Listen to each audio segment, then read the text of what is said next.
ಕಂಬದಲ್ಲಿ ಕಟ್ಟಿ ಹಾಕಿದ ಹರ್ಷವನ್ನು ಬಿಚ್ಚಿಕೊಂಡ. ಆ ಕಡಿವಾಣವನ್ನು ಜಗ್ಗಿಸಿ ಚೆಂಗ ನೆಗೆದು ಕುಂತುಕೊಂಡ. ಎಲ್ಲ ವಿದ್ಯೆಯನ್ನು ಬಲ್ಲವನು, 64 ಬಗೆಯ ವಿದ್ಯೆಯನ್ನು ಕಲಿತಂತವನು ವಿಕ್ರಮ ಸಾಮಾನ್ಯದವನೇ. ಯಾವಾಗ ಚಂಗ ನೆಗೆದು ಕುಳಿತುಕೊಂಡ ತಕ್ಷಣ ಭಗವಂತನ ಮಾಯೆ ಅದು ಕುಂತುಕೊಂಡ ತಕ್ಷಣ ಅಶ್ವ ನಡುಗುತ್ತಾ ಇದೆ. ಅಲ್ಲಿದ್ದವರೆಲ್ಲ ನಗ್ತಾರೆ, ಓಹೋ ನಮ್ಮ ಮಹಾರಾಜ ಕುಂತ್ಕೊಂಡ ತಕ್ಷಣ ಈ ಅಶ್ವ ಇಲ್ಲಿ ಸತ್ತು ಹೋಗಂಗಿದೆ. ಇನ್ನೊಬ್ರಂತಾನೆ ಇದು ಬದುಕೋಂಗೆ ಕಾಣಲ್ಲ. ಮಾಯೆ, ಅವನ ಮಾಯೆಯನ್ನು ಬಲ್ಲವರು ಯಾರೋ, ಅವನ ಲೀಲೆಯನ್ನು ಹರಿತವರು ಯಾರೋ. ಆ ಕಡಿವಾಣ ಒಂದ್ಸಾರಿ ನನ್ನಂತೆ ಸ್ವಲ್ಪ ನಡೆಯಕ್ಕೆ ಶುರುವಾಯಿತು. ಮನಸ್ಸಿಗೆ ಮುದವೆನಿಸಿತೋ ಏನೋ, ಹೇ ಎಂದ. ದಡ ದಡ ದಡ ದಡ ದಡ ದಡ ದಡ ದಡ ದಡ ದಡ ದಡ ಹೋಗ್ತಾ ಇದೆ. ಆನಂದವಾಯಿತು, ಎಷ್ಟು ಚೆನ್ನಾಗಿ ಹೋಗ್ತಾ ಇದೆ ಅಶ್ವ ಅನ್ನುವಾಗ ಮತ್ತೊಂದು ಸಾರಿ ಕಡಿವಾಣವನ್ನು ಜಗ್ಗಿಸಿದನಲ್ಲ. ಚೆಂಗನೆಗೆದಂ ಆ ಕಣದೊಳಗೆ ಹೊರಟಿತು ಆ ಕುರಗ.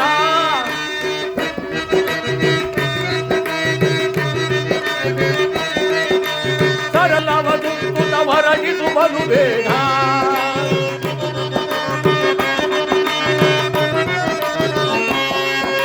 ಶನಿಯ ಮಹಿಮೆಯನ್ನು ತಿಳಿಯದ ನರರೋ ಮೆರವರು ಈ ಜಗದೊಳಗೆ.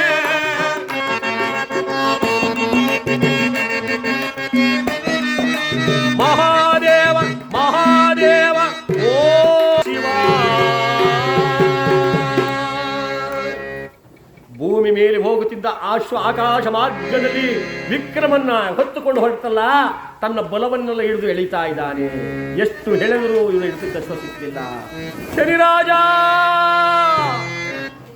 ಕಾಪಾಡು ಕಾಪಾಡು ಎಂದರೆ ಗಿರಿ ಗಿರಿ ಗಿರಿ ಗಿರಿ ಗಿರಿ ಗಿರಿ ಗಿರಿ ತಿರುಗಿಸ್ತಾ ಇದೆ. ಗಾಳಿಯ ಪಟದಂತೆ ಗತಿಯಲ್ಲಿ ಮಾನವನ ಗಾಳಿಯ ಆಡಿಸಿ ಬೀಳಿಸಿ ತೇಲಿಸಿ ನೋಡುವೆ.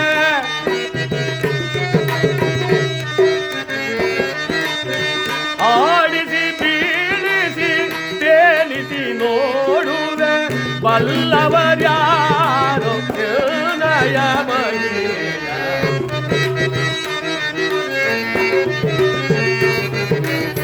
ಬಲ್ಲವರ್ಯಾರೋ ಹೃದಯ ಮಹಿಮೆಯ ದೇವಾ ಶನಿದೇವಾ ದೇವಾ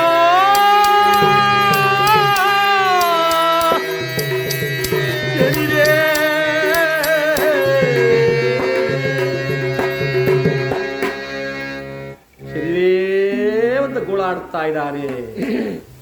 100 ಮೈಲಿಗಳ ದೂರ ಹೊತ್ತುಕೊಂಡು ಹೋಗ್ತಾ ಇದೆ. ದಟ್ಟವಾದ ಅರಣ್ಯ. ಆ ಗೊಂಡಾರಣ್ಯದಲ್ಲಿ ತೆಗೆದುಕೊಂಡು ಹೋಗಿ ವಿಕ್ರಮನನ್ನ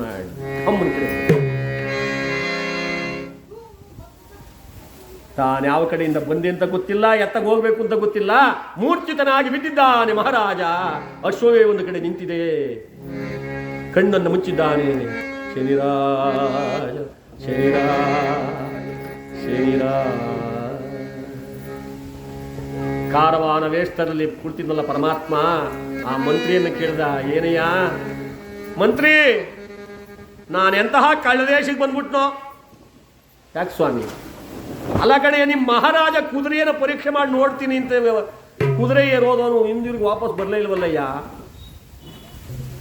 ಮಂತ್ರಿಗೆ ಸಿಟ್ಟು ಬಂದ್ಬಿಡ್ತು. ಮುಚ್ಚಬಾ, ಏನು ಮಾತಾಡ್ತಾ ಇದೀಯಾ ನೀನು? ಎಂಥ ಮಾಯಾ ಅಶ್ವ ತಂದು ಎಂತಹ ಕೆಟ್ಟ ಅಶ್ವನವರೆಗೆ ಹಿಡ್ಕೊಂಡ್ಬಿಟ್ಟು ನಮ್ಮ ಮಹಾರಾಜರು ಹೋದವ್ರಿಗೆ ವಾಪಸ್ ಬರಲೇ ಇಲ್ಲ. ಅವರೇನು ಸಾಮಾನ್ಯದವರೇ? ಎಲ್ಲ ವಿದ್ಯೆಯನ್ನು ಕಲಿತಂಥವರು ಹಿಂತಿರುಗಿ ಬರಲಿಲ್ಲವಲ್ಲ ಅಂತ ನಾವು ಯೋಚನೆ ಮಾಡ್ತಾ ಇದ್ರೆ ನಾವು ಕಳ್ಳದೇಶದವರೇ. ನಿನ್ನ ಅಶ್ವದ ಬೆಲೆ ಎಷ್ಟು ಹೇಳೋದನ್ನು ನಾನು ಕೊಡ್ತೀನಿ. ನಮ್ಮ ಮಹಾರಾಜ ಬಗ್ಗೆ ಮತ್ತೊಂದು ಮಾತನಾಡಿ ಎಚ್ಚರ. ನನ್ನ ಅಶ್ವದ ಬೆಲೆಯೇ 1,00,000 ವರಹ. ಏಯ್ ಬರಲಿ,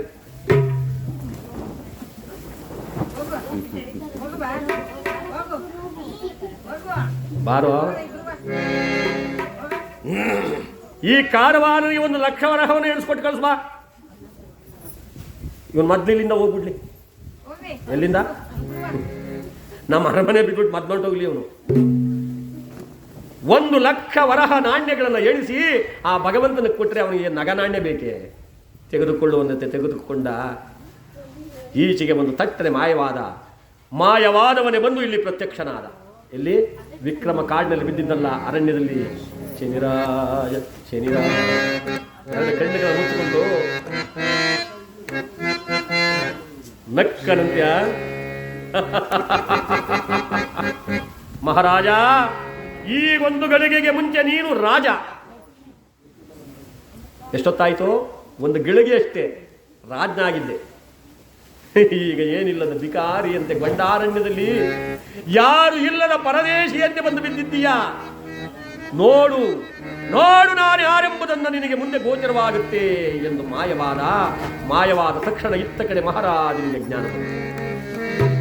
ಮೈ ಕೈಯೆಲ್ಲ ಗಾಯವಾಗಿದೆ, ಕಲ್ಲು ಮುಳ್ಳಿನ ಮೇಲೆ ಬಿದ್ದಿದ್ದಾನೆ ಮಹಾರಾಜ. ಹೊರಳಾಡುತ್ತ ಶನಿರಾ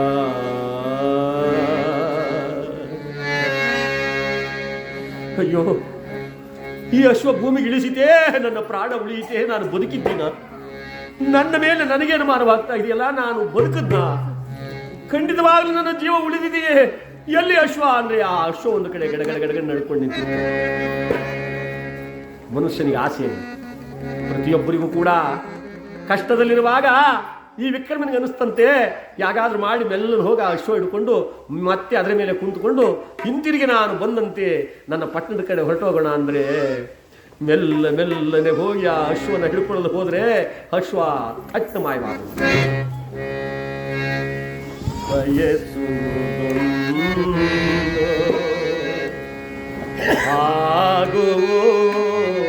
ಆಗುವುದಿನ್ನೊಂದು ಬಯಸುವುದೊಂದು ಆಗುವುದಿನ್ನೊಂದು ಬಯಸುವುದೊಂದು ಆಗುವುದಿನ್ನೊಂದು ಆಸೆಯಲ್ಲ ವಿಫಲ ವಿಫಲ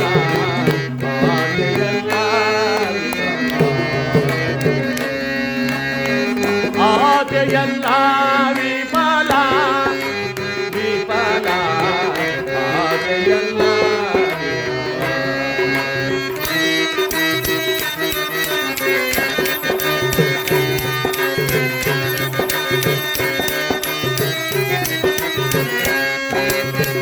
ಏನೇನೋ ಮನದ ಆಸೆಗಳು, ಏನೇನೋ ಮನದ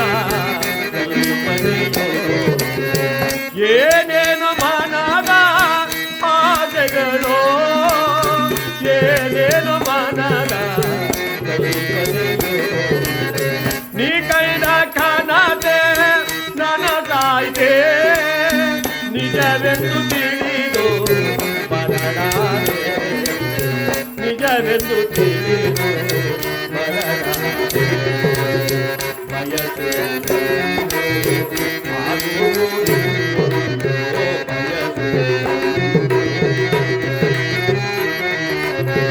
ಆಸೆಯಲ್ಲ ವಿಫಲ ವಿಫಲ ಆಸೆಯಲ್ಲ ವಿಫಲ ಎಲ್ಲ ವಿಫಲ.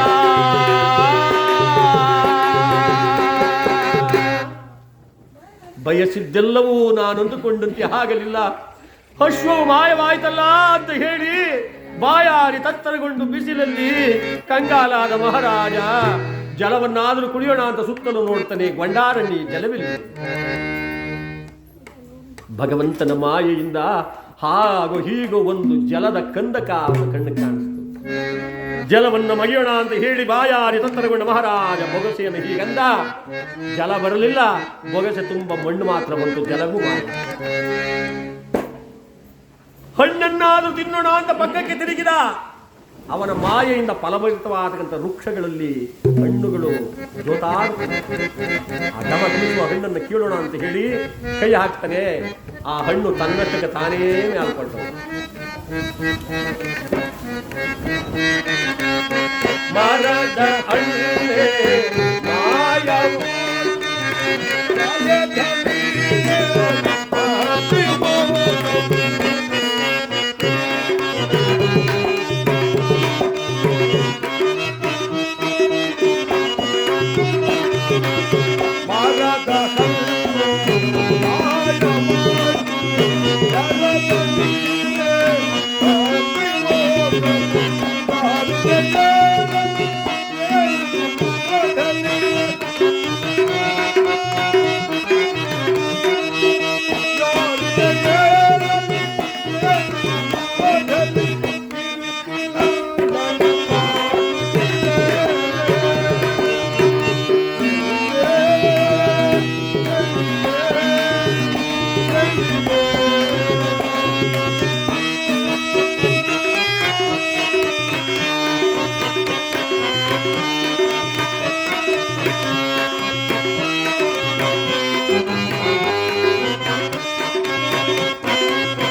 ಶಿವದ್ರಮಾರಮಣ ಗೋವಿಂದ,